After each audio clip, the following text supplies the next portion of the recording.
My name is Sarah Woodbury, and I am here today in an undisclosed location, social distancing in our RV, to talk about The Prince's Man, the 13th Gareth and Gwen medieval mystery.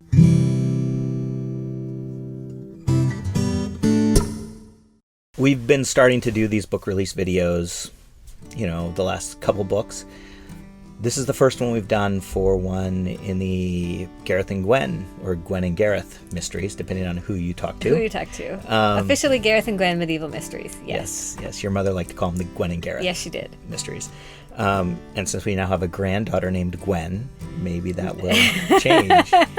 Give us some background of this particular series. The Gareth and Gwen medieval mysteries begins in 1143 with the first book, The Good Knight. And Gareth and Gwen, who are of course the two main characters, meet over the body of the murdered king of Deheubarth. He was ambushed on the way to his wedding to the daughter of the king of Gwynedd. Gwen is the daughter of a bard who was supposed to sing at the wedding, and Gareth is a knight in the retinue of the king's son. So this is historical fiction. How much of it is actual history and how much of it is fictional? With the Gareth and Gwen medieval mysteries, unlike the After Kilmary series, which is like alternative history time travel, I've tried to ground the books in actual events. In the case of The Good Knight, yes, this king, Anaraud, was murdered on his way to his wedding. Gareth and Gwen themselves are fictional characters. Many of the people who surround them are fictional, but that said, Gwen's father, Meilir, was in fact the bard for the King of Gwynedd. So I'm fitting them into a world that already exists. And that is what I've tried to do for all the mysteries in this series. So sometimes the murders are real, sometimes they are sort of a device for the rest of the story. But the history itself and the people, like the kings and the princes, often even the priors or bishops or sort of some of these external characters are in fact real people. So in this latest book, can you tell us what it is that you find particularly interesting without giving away anything? Right. So 13 books into the series, I find one of the things that is happening is that I am delving deeper into these characters. I mean, I love the characters. I hope the readers love the characters too.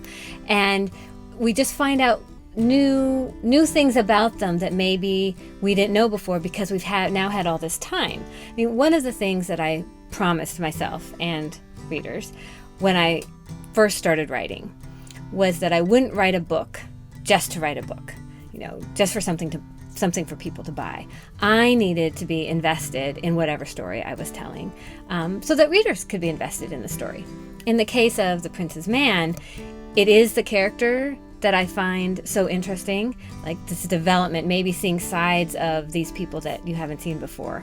And in addition, it's always the history that gets me, charged up.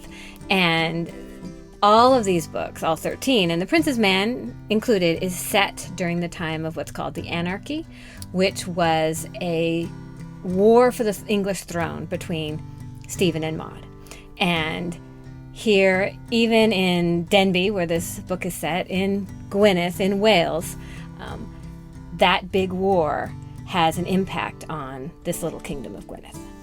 So if you are interested, The Prince's Man is available at all retailers, both in paperback and ebook, and coming soon to audio.